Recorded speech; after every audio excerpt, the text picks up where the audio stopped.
precisamos ter. Uma das coisas maravilhosas que eu acho são os credos e as confissões de fé, porque foram escritos por homens que criam. Você pega o credo de Nicéia, ele afirma que Jesus é Deus de Deus, luz de luz, gerado do Pai, coeterno e tal. Aí diz assim: quem não crê nisso seja anátema. É indo e voltando, né? Ele faz a afirmação e diz: quem não afirmar seja amaldiçoado. É igual a Paulo. Paulo diz: quem tem o Filho de Deus tem a vida, e quem não tem o Filho de Deus não tem a vida. Hoje tem muita gente dizendo o seguinte: rapaz, quem crê em Jesus vai ser salvo, e quem não crê vai para o inferno. Não, calma, peraí. Ele afirma indo, mas não afirma voltando. Cheio de teólogo assim, né? Fala o positivo, não incomoda ninguém. Aí na hora que perguntam a ele se do outro jeito como é que vai ser do outro lado, aí ele: não, eu não sei, eu não quero falar se vai ser condenado, não sei dizer e tal. Mas aqui é quem tem o Filho de Deus tem a vida, quem não tem não tem a vida. O credo é: cremos nisso aqui, e quem não crê seja amaldiçoado. Anátema quer dizer seja amaldiçoado. Convicção e firmeza, indo e voltando. O próprio Paulo diz na carta aos Coríntios, segundo aos Coríntios, Paulo diz: a nossa palavra não é sim, não. Nossa palavra é sim. Cristo ouve o sim, tantas quantas sejam as promessas de Deus, tem nele o sim, é por ele o amém. Que hoje a afirmação doce é feita de maneira categórica, a afirmação de juízo, não, tem que ser dialético, tem que ver, vamos falar, bem, mas também tem esse outro lado, mas pode ser, não, irmãos. Temos que afirmar indo e voltando. Os credos, as confissões de fé da igreja luterana começam assim: cremos, ensinamos e afirmamos. Esses homens criam, irmãos, né? Cremos, afirmamos e ensinamos. Aí vem a declaração de fé. Nós temos que ter essa convicção, né, proveniente da fé. Outra coisa que a pós-modernidade pôs em ameaça foi o conceito de verdade. Sartre e Heidegger foram dois filósofos, um francês e o outro alemão, que puseram em dúvida que houvesse verdade e que houvesse valor, né? O Heidegger foi o que atacou mais o conceito de verdade. Não tem verdade absoluta, verdade é a verdade de cada um. E o Sartre mais o conceito de valor, não tem certo e errado, cada um decide para si o que é certo e o que é errado. Mas a Bíblia nos ensina claramente que há verdade e valor. Vejamos aqui o que é que diz lá em Efésios, capítulo de número 6.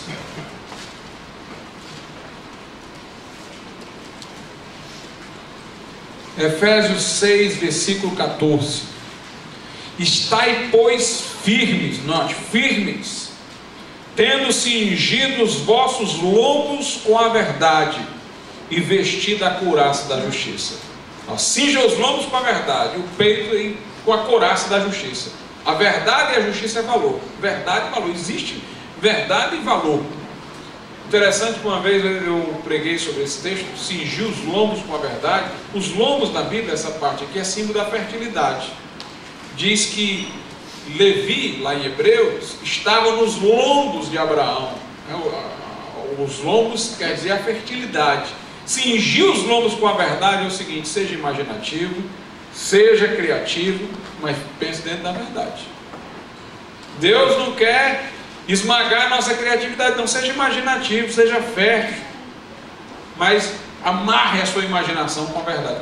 Com cuidado para a imaginação não tomar voo aí além da verdade. Use a sua criatividade, mas dentro da verdade. E a couraça da justiça. Nós não podemos aceitar a relativização dos valores. Eu até comentei durante esses dias lá que estive dando um curso, que com esse enfraquecimento do conceito de verdade apareceu um francês pedófilo chamado Michel Foucault, que diz o seguinte: já que não existe verdade, toda tentativa de alguém falar a verdade para o outro é uma opressão. Quando você está querendo dizer que uma coisa é verdade, você está querendo domesticar o outro com os seus conceitos, impor o seu conceito ao outro. E aí toda conversa vira relação de opressão. Hoje parece que as pessoas têm um óculos assim: quem é o opressor e o oprimido. Toda relação é opressor e oprimido, e a sociedade está dividida com isso, né? Movimentos negros, movimentos de homossexuais, movimentos feministas, tudo fora de época, né? Hoje a mulher tem todos os espaços, aí forma-se um movimento feminista fora de época. Não tem mais, se fosse no passado até que fazia sentido, agora perdeu o sentido. Movimento em prol de afrodescendência, quando nós tivemos recentemente Joaquim Barbosa ministro, o presidente dos Estados Unidos, a maior potência do mundo, né, é um negro, é fora de época, né? E o pior é que às vezes tem um desses movimentos afrodescendentes, a pessoa não se considera brasileiro, não, ele faz relação com a África, onde ele nunca esteve, sabe nem como é que é lá, né? E começa a se vestir como um africano e tudo. E aí nós temos também o movimento dos homossexuais e a sociedade dividida.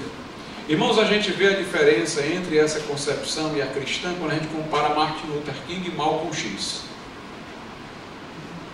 O Martin Luther King, ele disse o seguinte, era um pastor batista, e ele dizia que o sonho dele é que nós esquecêssemos essa questão de cor. Não existe branco nem preto, não existe irmãos, todo mundo é igual e tal. Ele defendeu em nome da Bíblia a igualdade entre todos os seres humanos e o fim dessas diferenças. Aí o Malcolm X, que era inspiração islâmica, já fez outro movimento lá nos Estados Unidos, foi o movimento afrodescendente, aquele movimento que era ressentido contra a cultura americana e tal. Então o Luther King tentava superar a discriminação para encontrar uma vida comunitária, fraterna, e o outro não, era o seguinte, agora é a nossa vez de revidar.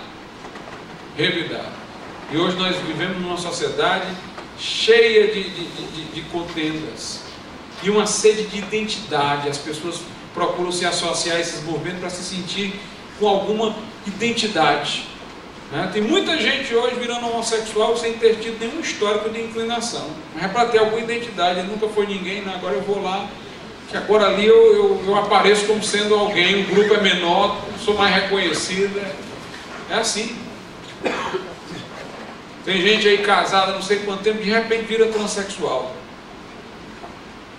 Vira transexual porque quer ser alguém reconhecido, diferente, porque não conseguiu ter talento para se destacar nisso, naquilo, e tinha necessidade de aparecer. Aí vai fazer uma coisa bem exótica, bem esdrúxula, para ver se chama atenção, ganha nome, ganha identidade. Há uma sede realmente de identidade, porque as pessoas sentem-se num vazio. Elas sentem-se num vazio. E aqui eu entro nessa questão agora. O problema da identidade. Pessoas se associando a esses grupos, a essas coisas, todas à procura de identidade, porque elas não se sentem mais ninguém nesse mundo. Aí vão entrar numa militância dessa. Mas a Bíblia diz para nós outra coisa. Nós temos uma identidade em Cristo.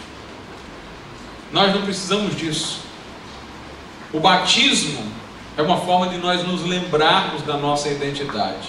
Morremos para o mundo, somos uma nova criatura em Cristo Jesus. Nós temos que assumir essa identidade cristã. Lá em Colossenses, diz assim, Colossenses capítulo 3, 9 a 12.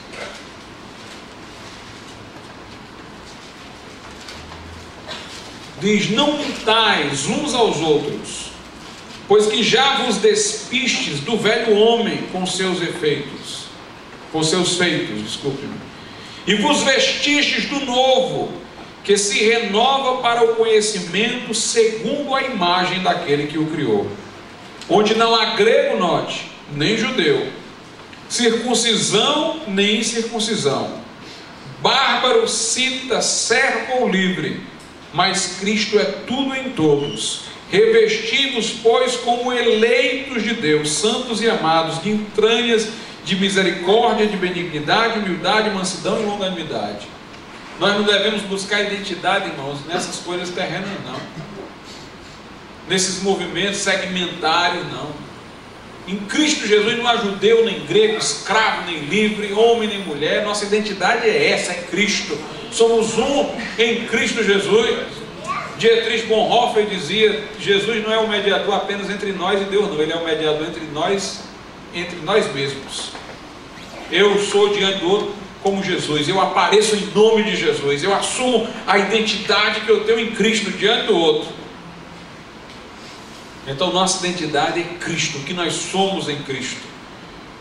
A nossa vocação é em Cristo. A Bíblia diz: a um Deus dá esse dom, a outro Deus dá esse dom. Nós somos todos de um só corpo, embora nós não tenhamos a mesma função, nós somos singulares em Cristo. C.S. Lewis disse uma vez assim: o homem sem Jesus é igual a comida sem tempero. Quando você vai comer comida sem tempero, tem o arroz, feijão, mas tudo tem o mesmo gosto, né? Aliás, tudo fica sem gosto. Aí quando você joga o sal, joga o tempero, aí o arroz ganha o gosto de arroz, o feijão de feijão. Aí de Jesus, quando cai sobre nós, aí cada um encontra a sua vocação. Cada um se torna alguém em Cristo. Um é olho, o outro é pé. Cada um é membro do corpo de Cristo. Cada um ganha uma identidade em Jesus. É nessa identidade cristã que nós devemos nos firmar. Irmãos, o homem de hoje é tão sem identidade que ele acha assim, ele acha que essa vida aqui é a única vida que tem. Não acredita em vida pós-morte. O homem pós-moderno, incrédulo, não acredita em vida pós-morte, só acredita que tem essa vida. E ele acha o seguinte: bem, essa vida aqui é muito curta para eu viver com identidade só. Essa identidade minha aqui não vale nada. Eu quero ser muita gente ao mesmo tempo. Aí na internet ele assume não sei quantas identidades. Ele é um pai de família na vida real e é um pedófilo na vida virtual. Ele se multiplica. Exatamente porque ele sente o vazio e não se satisfaz com identidade nenhuma. Aí ele fica multiplicando as identidades. Mas nós temos que estar firmes na nossa identidade em Cristo. Temos que ser íntegros como Jó. Sabe o que quer dizer íntegro? Inteiro, não dividido. Nós não podemos ser um aqui e outro acolá. Nós somos o mesmo em toda parte. Porque nós somos sólidos, integrados em Cristo Jesus. Com essas explicações, vamos voltar ao texto que nos serviu de ponto de partida nessa noite. O texto de Mateus, capítulo de número 7. Mas antes de eu ir para o texto de Mateus, capítulo 7, eu faço uma observação. Esse texto aqui trata de fundamento. Fundamento para uma casa. Na verdade, é uma metáfora, fundamento para as nossas vidas. E uma das características da pós-modernidade é que eles dizem que não tem mais fundamento. A vida não tem mais sentido. Somente aquele sentido que cada um dá para a vida. Nós não temos uma identidade sólida. É um mundo fragmentado, não há verdade, não há valores absolutos. A característica da pós-modernidade é o seguinte: não existe mais fundamentos. Mas nós não podemos nunca estar sem fundamentos. Lá no Salmo 11:3 diz assim, Salmo capítulo de número 11, versículo 3: se forem destruídos os fundamentos, que poderá fazer o justo? Nós temos fundamentos. E aqui em Mateus capítulo de número 7, Jesus está falando sobre fundamentos, como a vida cristã deve ser sólida. E ele diz no versículo 24: todo aquele que escuta estas minhas palavras e as pratica, assemelhá-lo-ei ao homem prudente que edificou a sua casa sobre a rocha. E desceu a chuva, correram os rios, assopraram ventos e combateram aquela casa, e não caiu, porque estava edificada sobre a rocha. Nossa interpretação clássica desse versículo é que a rocha é Jesus, né? A gente inclusive lembra Efésios 2:20, que Jesus é a principal pedra de esquina. 1 Coríntios 3, que ninguém pode pôr outro fundamento além do que já está posto, o qual é Cristo Jesus. Mas um crítico uma vez disse o seguinte: vocês estão equivocados, o texto aqui não diz que é Jesus, não. Diz que é quem ouve as palavras dele e pratica. Então não é Jesus o fundamento. E aí a pessoa quer sugerir que seja a nossa própria moralidade o fundamento. Mas Jesus aqui não quer chamar tanto a atenção para nossa moralidade. Ele quer chamar a atenção para a sua autoridade. Observe como é que ele fala. Versículo 24. Que escuta, olha a redundância. Estas minhas palavras, escuta porque são minhas. É como se ele estivesse dizendo, todo aquele que escuta as palavras porque são minhas e as pratica é como um homem que edificou sua casa sobre a rocha. Então, o que é a rocha? A autoridade de Jesus Cristo. O homem que edifica a sua casa sobre a rocha é o homem que reconhece a autoridade de Jesus sobre sua vida. O homem deste mundo é desorientado, porque ele vive apenas o que possui, ele não possui nada, e ele não reconhece a autoridade de Jesus Cristo. Jesus diz: toda a autoridade me foi dada no céu e na terra. Jesus, quando falou nesse sermão do monte, ele disse: ouviste porque foi dito isso, isso, isso, eu porém vos digo. Os profetas diziam: assim diz o Senhor. Ele disse: eu porém vos digo, porque ele é o Senhor. E então ele está aqui reivindicando a aceitação dessa sua autoridade. Todo aquele que ouve estas minhas palavras, como diz essas palavras, porque são minhas. Olha o versículo 29. Diz que os que estavam lá se maravilhavam da sua doutrina. Por quê? Versículo 29. Porque ensinava como tendo autoridade, e não como os escribas. Jesus, na verdade, está dizendo que o homem prudente, que edifica sua casa sobre a rocha, é o homem que reconhece a autoridade dele. Ele pratica porque reconhece a autoridade de Jesus. Ele ouve porque reconhece a autoridade de Jesus. A rocha na vida dele é a autoridade de Cristo. Aí pode vir o vendaval, pode vir a tempestade, pode bater na casa, mas a casa fica de pé. Pode a ciência decepcionar, pode ela ser posta a serviço nas guerras, pode a razão fracassar, pode tudo acontecer, pode a pós-modernidade chegar, mas ele está edificado sobre a rocha. Não balança, não balança pelas novidades, não balança pelas tribulações. Ele sabe quem ele é. Paulo diz assim na carta aos Coríntios: graças a Deus eu sou o que sou. Que coisa maravilhosa, né, irmão? Tem gente por exemplo: eu queria tanto ser fulano de tal, eu queria tanto estar no lugar de fulano de tal. Paulo diz: graças a Deus eu sou quem eu sou. Graças a Deus eu sou o que sou. O homem redimido pela graça, né? Então nós temos que ter essa solidez. Nós confiamos na autoridade aqui, estamos sendo direcionados, nós dele nos tornaremos inabaláveis. E essa outra casa aqui, pastor, do homem sensato que construiu sobre a areia, que veio a chuva, o vento, a tempestade e derrubou. A areia é de onde nós viemos. O homem foi feito do pó da terra. A casa edificada sobre a areia é a casa edificada sobre o próprio homem, edificada sobre a razão humana, edificada sobre as ideias humanas. Todos aqueles que se basearem em si mesmos, eles vão cair. Interessante, lá no Éden, o diabo levou Adão e Eva à queda, foi fazendo-os desejar a autonomia.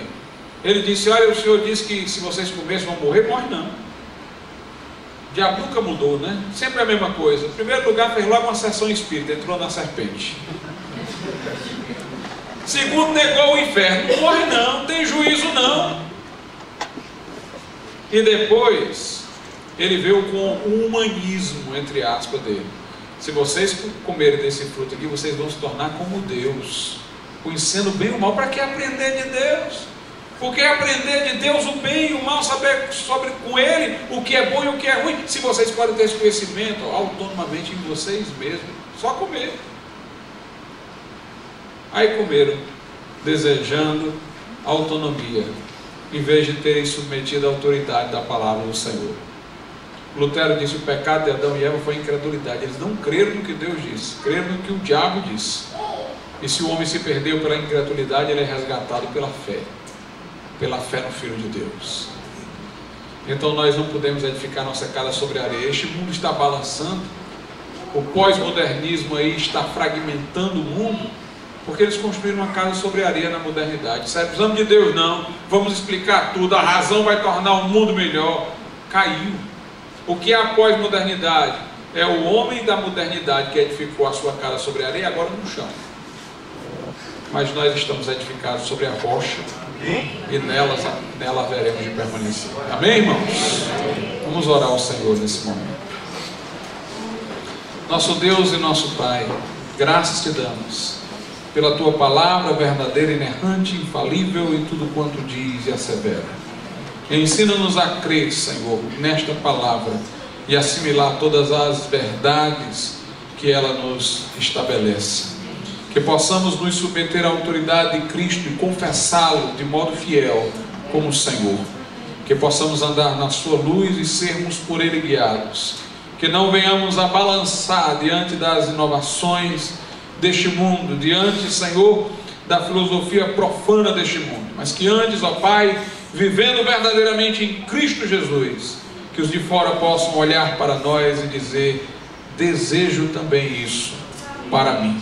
Que o Senhor assim faça e glorifique o seu nome, em nome de Jesus. Amém, Senhor. Amém. Só uma história, irmãos, que eu ouvi um tempo atrás, que exemplifica tudo quanto eu disse. Um pastor que era de descendência japonesa aqui no Brasil e que era budista, a família. Ele se converteu ao evangelho, estudava medicina, resolveu largar a medicina e ser pastor. Depois que ele se converteu, o pai dele deixou de falar com ele, mas quando ele largou a medicina, o pai chamou, reuniu a família e disse: olha, eu não aguento mais. Você está deixando o seu curso para ser pastor, você já abandonou a religião da família, agora eu quero lhe dizer uma coisa: ou você deixa essa sua religião, essa sua fé, e volta para o budismo, e volta para o seu curso, e esquece esse negócio de ser pastor, você vai para fora de casa. E ele disse: meu pai, eu não posso deixar a minha fé. E foi expulso de casa.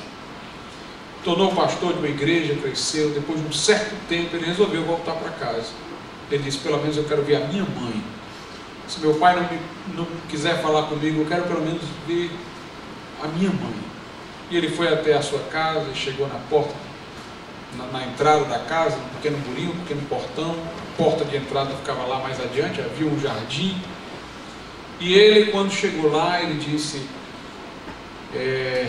vou lá, vou chegar próximo, tocar a campainha e pedir ao meu pai para ao menos me permitir ver a minha mãe. E quando ele abriu o portãozinho, começou a caminhar, a porta se abriu e o pai apareceu. Ele estremeceu, foi de cabeça baixa, não tinha coragem de olhar, ia consigo mesmo refletindo e meditando: eu vou pedir a ele deve deixar eu conversar com a minha mãe. E quando ele levantou a cabeça, chegou diante do pai, foi falar isso para o pai estendeu a mão para ele e disse: a paz do Senhor, meu filho. E ele disse: meu pai, você está zombando da minha fé.